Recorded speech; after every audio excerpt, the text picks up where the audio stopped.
The betrayal at the center of this story isn't the kind delivered with a raised voice or a slammed door. It comes in a conference room with a glass of water, a folder of paperwork, and a man who keeps his tone very reasonable throughout. What makes Mara's response different from rage is this. She had already started counting before he finished speaking. The conference table smelled like someone's lunch. A microwaved something with too much garlic. And the overhead fluorescents were doing that thing where one bulb flickers once every 3 seconds. I had counted 11 flickers before Hadrian finished speaking. "We're offering you a lateral transfer to the district office," he said. "Director of Curriculum Development. It's a meaningful role, Mara, one that leverages your experience at a broader level." I kept my hands flat on the table. 12 years. 12 years I had run Thornfield Academy, and he was describing what was happening to me with the word lateral, as though nothing was moving downward at all. "Who's taking the position at Thornfield?" I asked. He reached for his water glass. "Not to drink, just to hold. We've identified a strong candidate," he said. "Arabella Cosima. Well, she comes highly recommended." I had never heard of Arabella Cosima. He said a few more things after that. Something about the district's evolving vision. Something about the value of experience at scale. I heard all of it clearly and retained none of it, because the useful information had been delivered in the first 30 seconds, and everything after was administrative padding designed to make what had happened feel mutual. It was not mutual. I thanked him and left. The 34-minute drive from the district office to my apartment was the first time I let myself think clearly. Not feel, think. I had not been fired. This was important. The termination of a tenured principal in this district required a formal hearing, documented performance failures, and a vote from the Board of Education. Hadrian knew this. Which was why he hadn't tried to fire me. The transfer route was faster, technically a promotion in title, even if the reality was a closet-sized office in a building that smelled like old carpet and institutional caution. No hearing required, no board vote, just a folder of paperwork and a reasonable tone of voice. I drove past Thornfield on the way home. Force of habit. I had driven this route for 12 years, and my hands knew it better than my mind did. The building was brick, 4 stories, corner lot with the oak trees I had fought to keep when the district wanted the sidewalk widened. The lights in the 3rd-floor science wing were still on. Mrs. Ferris would be finishing her prep for tomorrow. The parking lot had that particular emptiness of a school day after 4 o'clock. Just a few cars belonging to the people who stayed later than they were required to. I didn't stop. I filed the image away instead. People who worked with me sometimes said I was difficult to read. I took it as a compliment, though I understood they didn't mean it as one. I had grown up in a family where the quietest person in the room usually knew the most. My mother had been a bookkeeper for a construction firm for 22 years. She had a system for everything.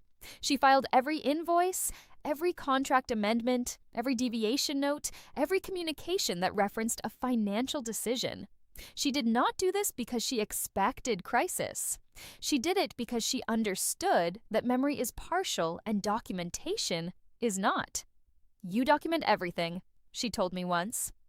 Because the day will come when someone else's memory will conveniently fail them, and yours must not. I had taken that seriously in a way she probably hadn't anticipated I would take it. I had a filing system that predated my tenure at Thornfield by 3 years, organized by year, then by month, then by category. Every directive from the district, every policy change, every email I had sent or received on a work matter, every parent meeting, logged with date, attendees, and outcomes. Every formal complaint received, every commendation issued, every grant awarded, and every renewal cycle, every contract signed, and every amendment negotiated. I had never done this because I expected to need it. I did it because I was my mother's daughter. That night, sitting at my kitchen table with a glass of water I didn't drink, and I opened my laptop and began the first in what would become a very long series of entries in a document I titled simply Thornfield. The staff meeting the following Tuesday was mandatory. The entire faculty, the administrative team, the support staff. I stood at the side of the room. Hadrian stood at the front. He spoke about growth and opportunity and the district's vision for Thornfield in its next phase. He spoke about how change, even welcome change, could feel unsettling to those who had invested deeply in a place. He spoke about Mara. That was me, standing 10 feet to his left, and her remarkable legacy and her exciting new role supporting curriculum development at the district level. I watched their faces while he spoke. The newer teachers had the careful expressions of people taking a read from the veterans. When the veterans had the practiced stillness of people who had learned not to react until they understood what was being asked of them. Mrs. Ferris, who had been here longer than anyone and whom I had worked with since my first week, was looking at her hands. Gideon, who had been teaching AP history at Thornfield for 16 years, was in the second row with a yellow legal pad on his knee. He was not writing anything. He was looking at me with an expression that was difficult to describe except that it was the expression of someone taking very careful stock of a situation. I gave him the smallest nod I had. He turned back to face Hadrian. After the meeting, as people filed out in the particular silence of a group that has been told something and has not yet decided how to discuss it among themselves, Gideon fell into step beside me in the hallway. The hallway smelled like chalk and the particular mix of lemon floor cleaner and old building that I had long ago stopped noticing except when I tried to. "You're not going quietly," he said. It was not a question. "I'm going to the district office," I said. "And from there, I'm going to watch very carefully." He nodded once, the way someone nods when they understand more than what was said. "I'll keep my phone on," he told me. Let me explain what Thornfield Academy was, because that context matters for everything that comes after. It was not a failing school. It was not a turnaround story. When I arrived 12 years ago, it had been a mid-performing school in a district that was quietly hemorrhaging good students to private alternatives. Solidly mixed neighborhood, niche demographics that reflected the actual community rather than a curated image of it. Staff that ranged from exceptional to exhausted. Over 12 years, I had built it into something specific and deliberate. The early childhood program that fed into kindergarten was the result of a federal grant I had written myself, a 17-page application that I had revised 4 times before submitting, incorporating research from 3 different developmental frameworks, and tying outcome metrics to the district's 5-year strategic plan in a way that made the review committee's job easier. That grant had been renewed twice. It supported 12 staff positions and served 340 students annually. The STEM track had come from a partnership I had negotiated with Aldercroft University's engineering department. It had started as a 1-semester pilot in year 3 and had grown into a 4-year sequence with dual enrollment agreements allowing high school students to earn university credit. Marcus, my STEM coordinator, had managed that partnership with a precision that matched my own. The relationship with Aldercroft had a formal memorandum of understanding, renewed annually, with specific clauses governing staff continuity and institutional contact. The reading intervention program had been designed by a specialist I had recruited personally after reading her published research in an academic journal. I had no institutional reason to be reading. I had cold emailed her. She had come to Thornfield as a consultant and had, 2 years later, taken a full-time position because she believed in what we were doing. Her program had halved the district's lowest reading scores within the school in 4 years. It ran 4 days a week. It was tied to specific federal grant compliance requirements. It was not simply a nice program, it was a structural commitment. None of these things had happened because I was lucky or well-connected. They had happened because I knew how to read a budget, write a grant, negotiate a contract, and hold a line when the district or a vendor or a board member wanted me to compromise on something I understood better than they did. I had never been Hadrian's favorite. I was too specific, too inclined to cite documentation in meetings, too willing to say, politely but without apology, that a proposed change conflicted with an existing agreement that I would be happy to provide for review. And he preferred principals who nodded and then figured things out on their own. What I had never fully understood, until now, was how much that had mattered to him over time, and in what direction. Arabella arrived the following Monday. I know this because I was still technically in my office that week. There was a 3-week transition period built into the arrangement. I had insisted on it, using language from my contract about administrative continuity, and Hadrian had agreed without visible reluctance, which told me the timeline wasn't his primary concern. I was there when she walked in. Arabella was 31 years old. I know this because I had spent the previous 48 hours carefully reading everything publicly available about her. Her educational background was a mid-tier program, competent but not distinguished. She had 2 years of experience as an assistant principal at a charter school in another state, which had not been low-performing but had also not been particularly notable. There were no published records of her work that I could find, no grants written, no research cited, no institutional partnerships bearing her name. What there was, if you looked carefully, was a connection to a consulting firm called Wyndham Educational Partners. Wyndham was listed as a previous employer on a professional profile she had not updated recently, and Wyndham Educational Partners had, 8 months ago, contracted with our district to run a professional development program at 3 schools. I had been on the committee that reviewed the Wyndham proposal. I had raised questions about their methodology and their pricing structure. Thought I had submitted a written memo with 3 specific concerns. Hadrian had thanked me for my input and approved the contract anyway. I sat with this information for a long time. I was not making accusations. I was observing architecture. Arabella came into the building on that first Monday, carrying a large tote bag and wearing a blazer that was the right kind of expensive. She was polished in the way that requires effort, but is designed to look effortless. She shook hands firmly and laughed at the right moments, and called everyone by first name within the first hour, which meant she had done preparation work. What she had not done was understand what she was walking into. She had prepared for the surface of the school. She had not been given the infrastructure beneath it. Because the person who was supposed to transfer that infrastructure, which was me, had been given a desk near a storage room and told to update the district's reading standards alignment document from 2019.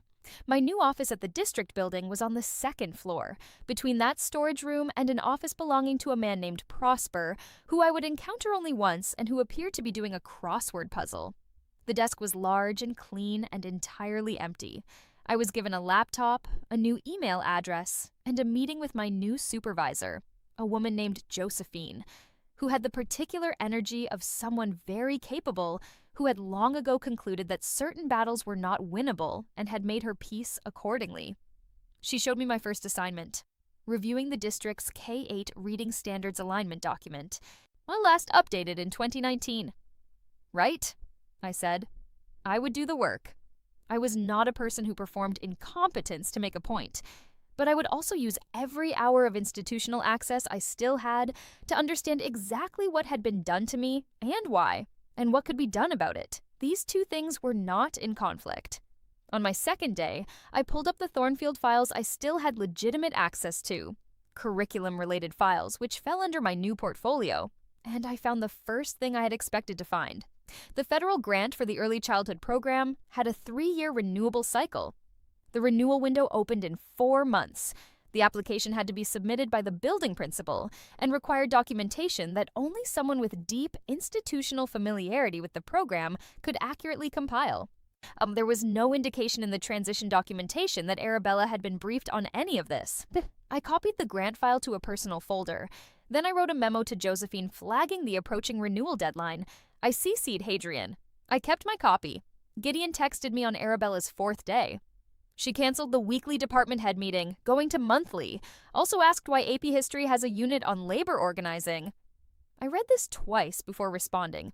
Document that conversation. Time, date, what was said exactly. Already did. He wrote back 3 minutes later. The department head meeting had been weekly for 9 years. It was the structural mechanism by which program coordinators, department chairs, and the administrative team maintained alignment. And I had established it in year 3 after a communication failure between the special education coordinator and the English department had resulted in a student receiving inconsistent services for an entire semester. The weekly cadence was not bureaucratic habit. It was load-bearing. The labor organizing unit in AP History was tied to specific state standards, had been reviewed without objection by the district's curriculum office, and had contributed to a 17-point improvement in AP exam scores over 3 years when Gideon restructured the course around it. I opened my laptop and wrote this down. I want to be clear about what I was doing during those first weeks, because it is easy to misread. I was not stalking Arabella. I was not conducting a covert campaign. I was doing something more specific. I was creating a complete and accurate record of the institutional baseline. Every program, every grant, every contract, Every staff arrangement, every partnership agreement, every compliance obligation. 12 years of infrastructure written into a single master document that I was cross-referencing against the files I had maintained throughout my tenure. My new role gave me legitimate access to a significant portion of this material. What I didn't have direct access to, I reconstructed from memory and from documents that had been in my possession throughout my time at the school. Every entry was dated, every source was noted, every claim was specific. I heard about the first formal parent complaint from Gideon on Arabella's 8th day. A parent had requested a meeting about a change to the after-school tutoring schedule.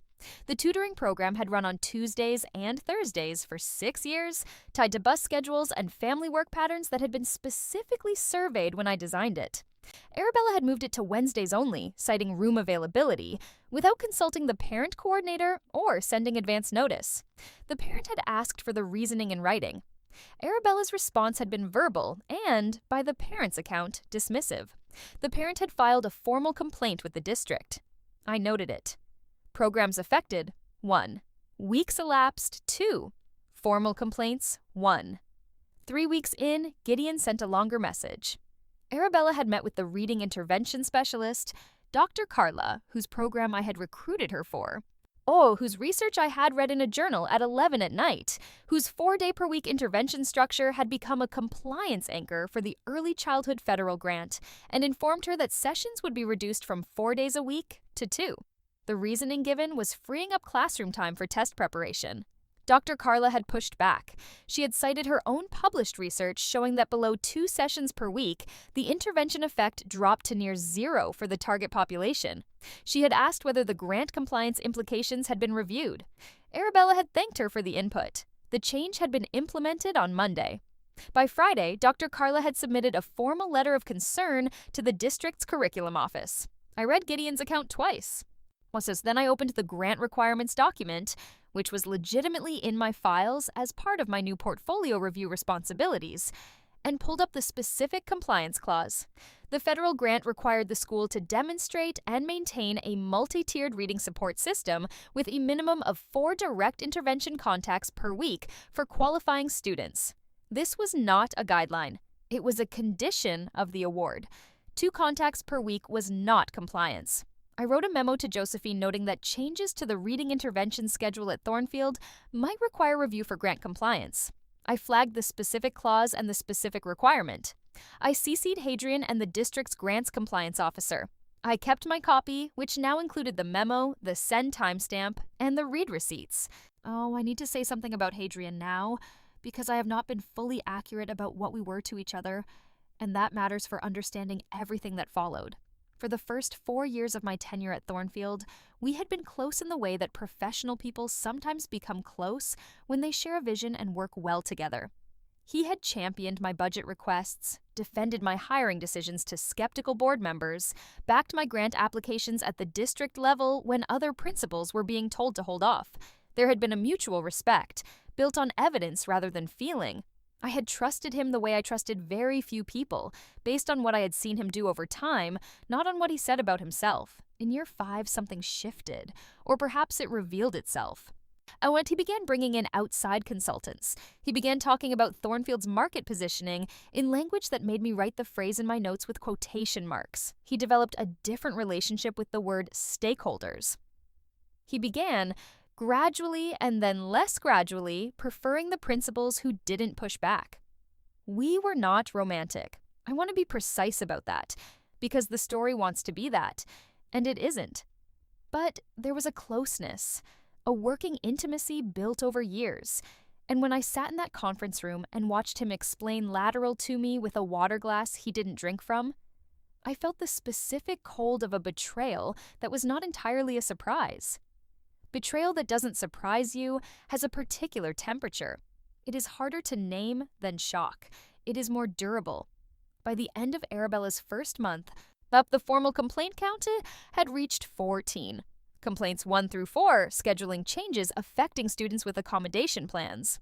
Arabella had reorganized the master's schedule without consulting the special education coordinator, and 3 students had been placed in class periods that conflicted with IEP-mandated services. An IEP, an individualized education program, is a federal document. The services it mandates are not administrative preferences.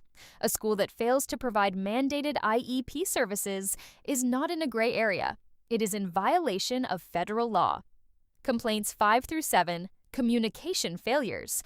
Parents who had been receiving weekly teacher updates through a communication protocol I had built with the district's parent liaison office had stopped receiving them. No one had transferred the protocol. And complaint 8. A parent reported that the gifted enrichment curriculum had been suspended pending program review with no timeline given. I had reviewed that curriculum in Year 8 and tied it to university-level rubrics. It had no pending review in my records. There had been no review requested before I left. Complaints 9 through 11. 3 separate parents reported their children had described a staff meeting at which the school's emphasis on student-centered learning was being shifted toward, in Arabella's phrasing, measurable outcomes. I do not object to measurable outcomes. My entire early childhood program was built on them, but the way you address a staff matters. A staff that feels spoken at rather than with will tell their students. And students carry things home. Complaints 12 through 14, miscellaneous. And a cafeteria menu changed without notice. Parking situation at pickup restructured without community input. A teacher reported to have been spoken to sharply in a public hallway. I did not feel satisfied by any of this. I want to say that plainly. What I felt was something closer to the cold precision of confirming a hypothesis I had hoped was wrong. An institution is not a set of policies. It is a set of relationships and understandings and load-bearing arrangements that look invisible until someone who doesn't know they're there walks through them. I documented each complaint. Category, date, programs or populations affected, relevant grant or compliance implications where applicable. 8 weeks into Arabella's tenure, I received an email from the federal program officer for the early childhood grant. It had been sent to the school's administrative address and CC'd to my district email because I remained on the grant's official correspondence list and no one had updated it. The email was a standard renewal reminder. The window had opened. The narrative update, budget projections, and program outcome documentation were due in 9 weeks.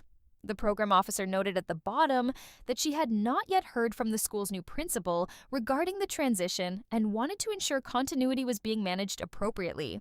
I forwarded it to Josephine. Then I sent a separate note directly to Hadrian. I told him the renewal required the building principal's direct involvement, that the deadline was firm, that a missed renewal would result in a loss of funding supporting 12 staff positions and 340 students, and that based on the program officer's email, Arabella had not yet initiated contact with the federal office. I offered to prepare a briefing document. He replied the next morning. "Thank you for flagging this, Mara. I'll make sure Arabella is aware."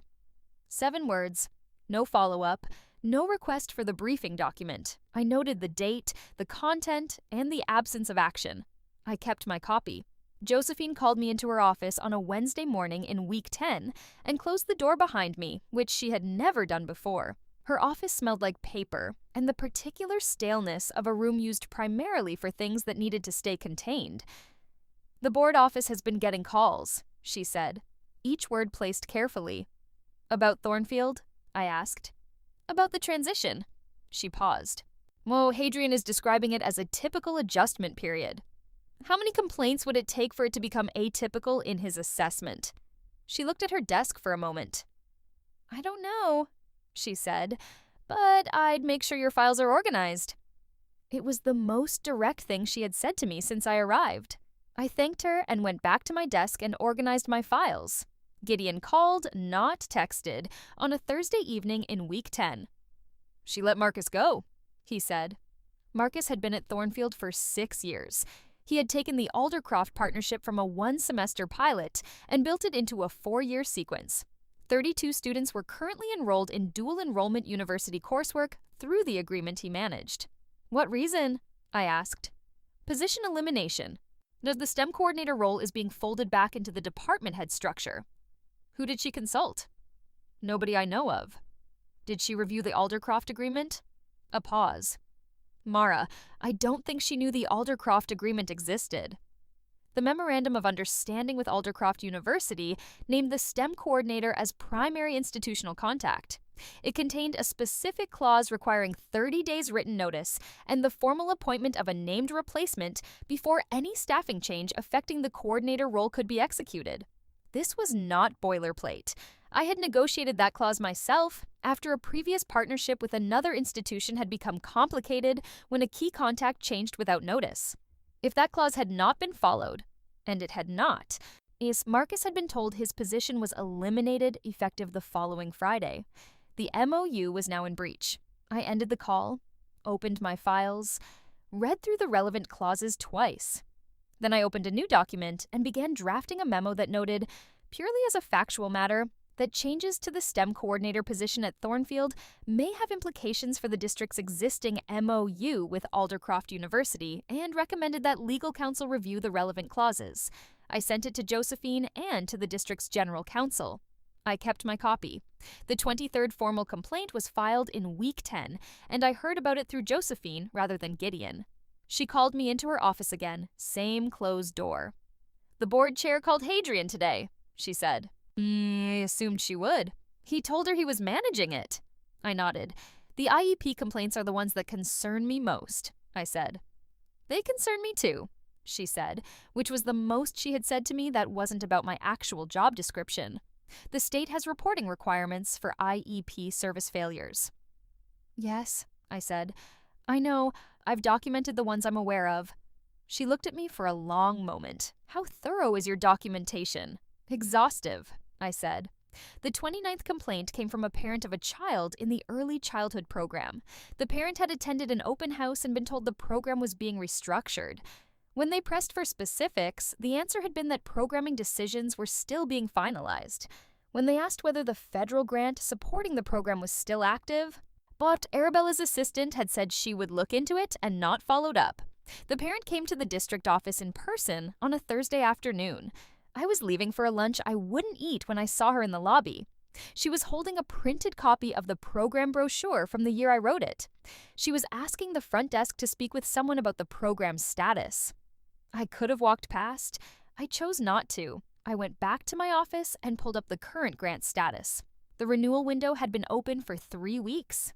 Arabella had submitted no preliminary documentation. The deadline was in 9 days. I drafted a memo to Josephine, CC'd Hadrian, CC'd the grant's compliance officer, and flagged the deadline in clear, factual language. I noted the relevant federal requirements. I noted the potential consequences of a missed renewal. I kept my copy. At 11:30 on the 7th night before the deadline, Hadrian emailed me. He needed the renewal submitted. He was asking, not requesting, asking me for my help. Arabella was still getting up to speed on the grant portfolio. He needed me to prepare the application. I read the email 3 times, then I wrote back the following morning.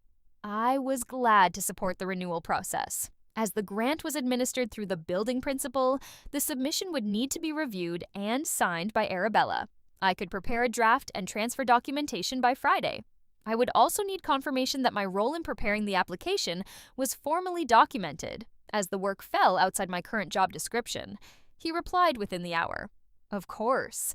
Almost whatever I needed. I prepared the application in 4 days. 17 pages, the same count as the original. Every supporting document organized and labeled with the same system I had used for 12 years. A cover memo explaining the submission process step by step. I kept my copy of everything I sent. And I noted in my personal file that on this date I had been formally asked by the district superintendent to perform the core work of my original position because the person appointed to replace me lacked the institutional knowledge to perform it herself. I noted this without commentary. The facts were sufficient. On day 61, a letter arrived at the district from Aldercroft University's Office of Academic Partnerships, addressed to Hadrian. I received a copy 4 days later through a source I will not name, and I kept it. As the letter was precise, it noted the STEM coordinator had been removed without the required notice and named replacement under the MOU. It noted that 32 students were currently enrolled in university-credited coursework and that their academic standing was in administrative limbo. It requested a response within 15 days. I had known the letter was coming, not because I had coordinated it. I had not contacted Aldercroft, but because I knew how the agreement worked, I knew the clauses, and I knew that the university's partnerships office was staffed by people as meticulous as I was. Hadrian sent a vague all-staff email the following day about managing stakeholder expectations. I printed it and filed it. The 37th complaint was different. It came from a parent who was also a licensed occupational therapist, and it was detailed in the way that professional knowledge makes things detailed. Specific regulatory language, specific dates, specific reference to 3 students whose IEP mandated services had been interrupted by scheduling changes implemented without the required consultation of the special education team. At the bottom of the form, the parent noted a copy had been filed with the State Department of Education.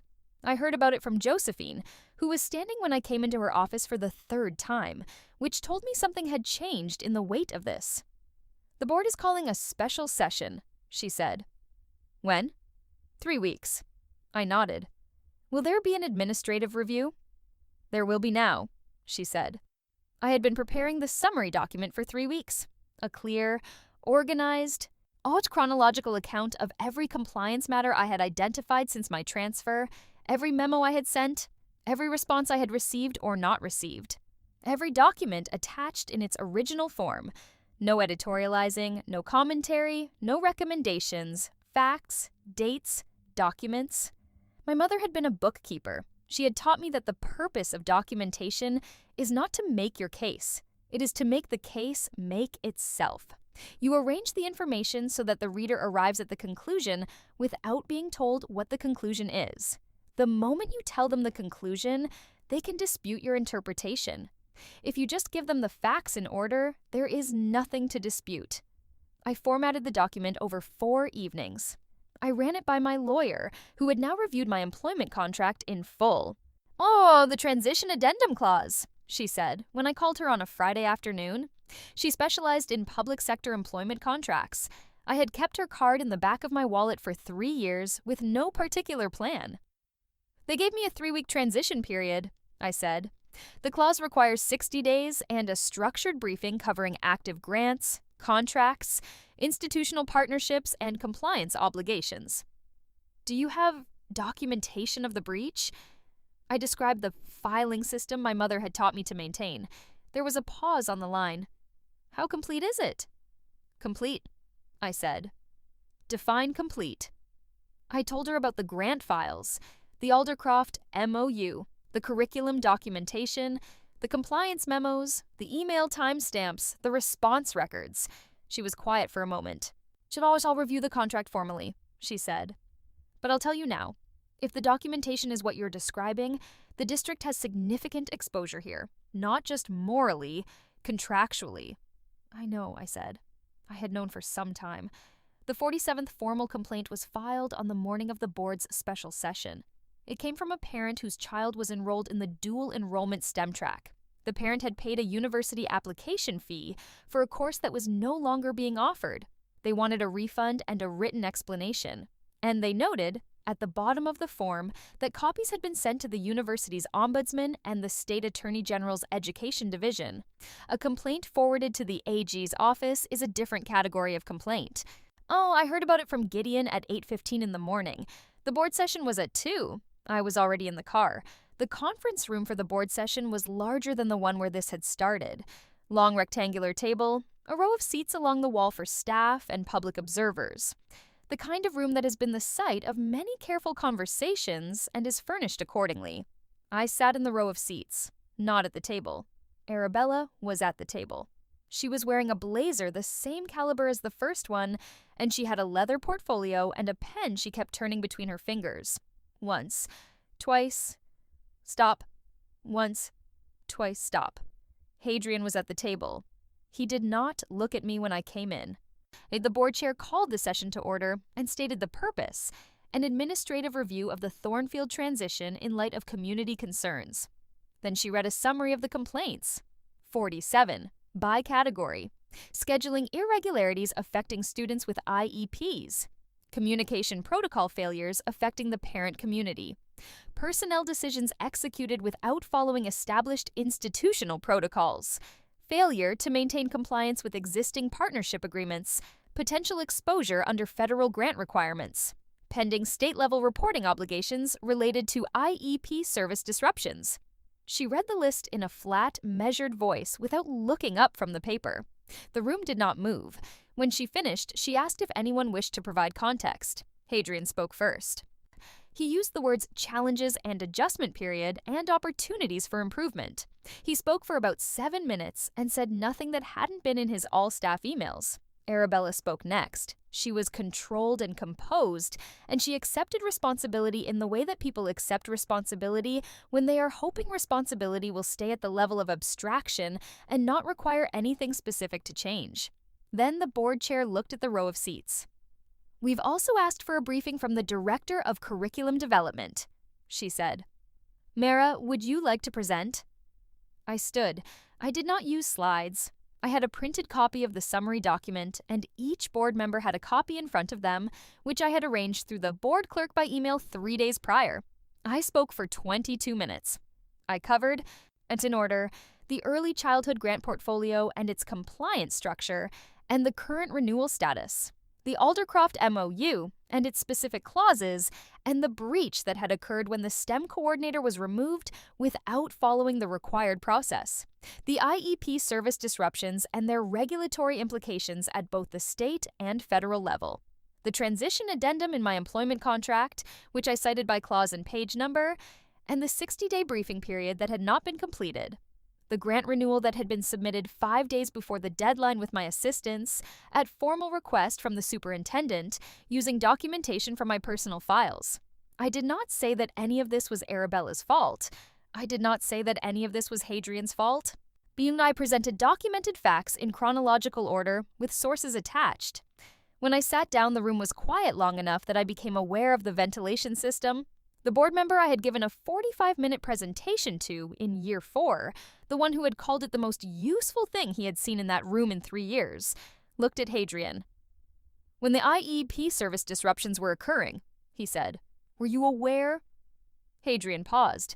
"I was aware that concerns had been raised." "Did you take action?" Another pause, shorter.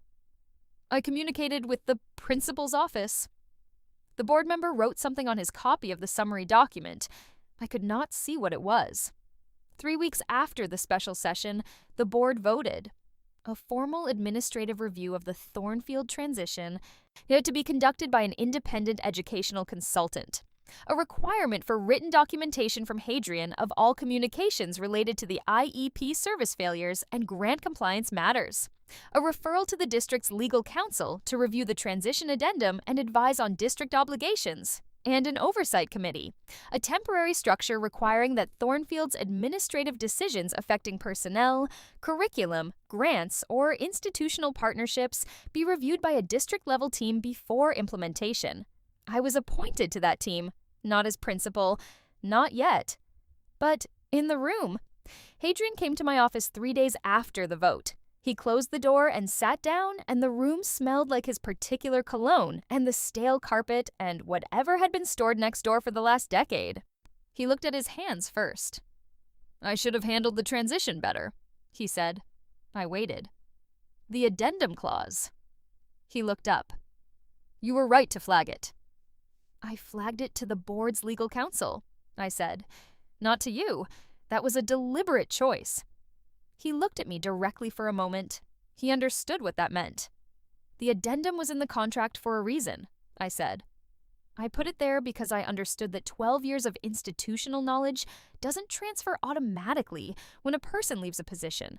It has to be transferred deliberately through a structured process, or the institution absorbs the loss in the form of the failures we saw this quarter. The clause wasn't for my protection. It was for the schools." He was quiet. "The Wyndham connection," I said, "between Arabella and the consulting firm. Oh, the board's counsel is going to surface it in the audit. I'm not going to be the one who raises it." His jaw moved. "You've been very thorough," he said. "I've been organized," I said. "It's a different thing." He left. I saw Arabella once after the board session in the hallway outside the district conference room. She had been called to speak with the oversight committee. I was leaving as she arrived. She stopped. "You built that school over 12 years, she said. "Yes," I said. "I didn't know about the grant," she said. or the Aldercroft MOU. Nobody briefed me on any of it? No, I said. They didn't. I looked at her. She was 31 and not unintelligent, and she had walked into something constructed for someone else's benefit and not her own. She had been used in a particular way, and I was not without the capacity to understand what that felt like. Understanding it was not the same as softening toward it. The committee will provide the full briefing documentation, I said. Everything will be in order going forward. I walked past her and did not look back.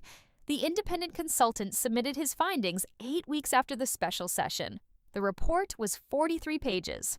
I received it by email on a Thursday morning at 9 and read it in full before responding to anything. The findings were direct and specific. The transition had failed to follow district protocol in 5 documented areas. The omission of the transition addendum briefing period was characterized as a significant administrative failure with documented institutional consequences. The Aldercroft MOU breach was flagged as requiring formal legal remedy.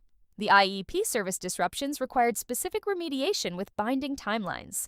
The consultant noted that the documentation made available to the review process had been unusually complete and had greatly facilitated the accuracy of the report. That sentence was about my files. I noted it. I did not tell anyone. 2 weeks after the report's release, Hadrian announced his retirement. The email was warm and appropriate, and used the word chapter in a way I had been told not to use. I read it once, noted the date, and filed it. I had imagined, in some version of this, that I would feel something recognizable when it came. Some form of satisfaction with edges. What I felt instead was the specific quiet of a noise stopping that you had been hearing for so long you had stopped registering it. 3 weeks after the retirement announcement, Arabella requested time before the Oversight Committee as a presenter, not a participant. She came in with a document she had written herself, a transition self-assessment structured around each finding in the consultant's report, with a remediation plan that named specific people, specific timelines, and specific compliance benchmarks. She presented it in 20 minutes. She did not minimize anything. She did not attribute any of the failures to the circumstances of her appointment, though she could have, and it would have been accurate. When she finished, she said, "I know this doesn't address everything, but I want the record to show that I understand what happened." The committee asked specific procedural questions, and she answered them without hedging. I watched and said very little. After the meeting in the hallway, she paused beside me. "The labor organizing unit in AP history," she said. I shouldn't have questioned it. "No," I said. She nodded.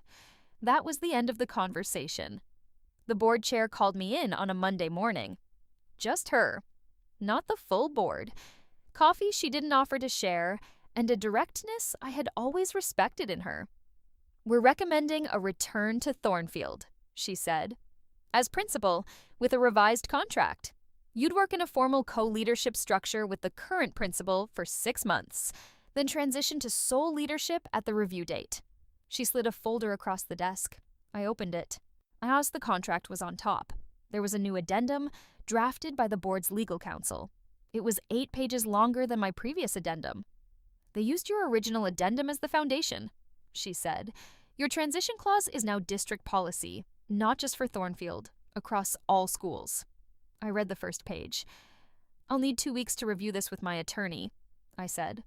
"Of course." "One question." She waited. "The Oversight Committee, will it continue through the co-leadership period?" She looked at me for a moment. "Yes," she said. "We expected you'd want that." My attorney called the evening before the signing. "There's a new clause I want to make sure you see," she said. 90-day mandatory transition period for any principal removal or transfer. Formal briefing document protocol. A structured onboarding tied to each school's specific institutional assets before any independent administrative authority is granted. "They wrote the transition clause into the standard contract," I said. "They did," she said. "Your addendum is now district policy. Any principal who leaves any school in this district, going forward, has to do it properly." I was at my kitchen table. The same table where 4 months earlier I had opened a document and typed the word Thornfield into a title field and started writing. The glass of water from that night had been replaced by tea I was actually drinking. The kitchen looked the same. I was slightly different in a way I could not have named precisely, but would not have traded. "I'll sign it," I said. "I know," she said. "I just wanted you to notice. I drove to Thornfield on a Thursday morning in late spring. The oak trees the district had once wanted to cut were fully out now. That particular pale green of early spring leaves that looks slightly lit from the inside. The kind of green you only get for about 10 days, before it deepens and becomes just leaves. I parked in the spot closest to the back entrance that had been informally mine for 12 years, and that no one had ever challenged, and I sat in the car for a moment and let the engine go quiet. The building looked the same, 4 stories of brick and old windows, and the science wing on the 3rd floor where the lights came on too early and stayed on too late. The oak trees I had fought for were budding at the tips of their branches. Inside, the hallway smelled like chalk and industrial cleaning solution, and faintly, the beginning of whatever the cafeteria was making for lunch, even though it was 8 in the morning. And beneath all of that, the specific smell of a building that has been in use for a long time and remembers all of it. Gideon was in the hallway outside his classroom with his yellow legal pad. He was writing on it, which was unusual. He looked up when I came through the dormer. We didn't say anything. He gave me the kind of nod that contains a full paragraph and then turned and went into his classroom. I walked down the hallway to the principal's office. The door had a new nameplate. Temporary, both names printed on it, the format of a thing in transition. I had a key. I let myself in. Now as the office smelled like recirculated air and paper and the faint record of whoever had been in it, and whatever they had tried. There was a plant on the windowsill that someone had been watering, and that was, tentatively, doing fine. I put my bag on the desk. I opened my laptop. I created a new folder. I named it Thornfield 2. Then I opened it and started to write.